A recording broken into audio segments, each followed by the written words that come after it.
Et on vient de l'évoquer, l'AME, l'aide médicale d'État, est aussi dans le viseur du projet de loi immigration. L'AME offre des soins médicaux aux étrangers en situation irrégulière. Elle a coûté 1,2 milliard € à l'État en 2022, selon un rapport de l'Assemblée nationale. L'idée, avec ce projet de loi, serait de la rendre moins accessible en transformant l'AME en AMU, aide médicale d'urgence. Yasmina Katou, aujourd'hui, quels sont les soins auxquels les étrangers ont le plus recours ? Eh bien, selon un rapport de l'Inspection générale des affaires sociales, les 2 tiers des frais couvrent des soins réalisés à l'hôpital. Les services les plus sollicités sont l'obstétrique et la chirurgie. Concernant les médicaments consommés par les bénéficiaires de l'aide médicale d'État, ce sont majoritairement des antiviraux comme les traitements contre les maladies infectieuses, par exemple la tuberculose, l'hépatite C ou le VIH. Parmi les prescriptions, il y a aussi les médicaments pour lutter contre les dépendances et la toxicomanie. Ces soins sont couverts à 100%.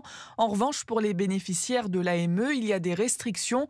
Par exemple, pour les demandes moins urgentes comme une opération de la cataracte, un délai de carence de 9 mois est imposé aux malades.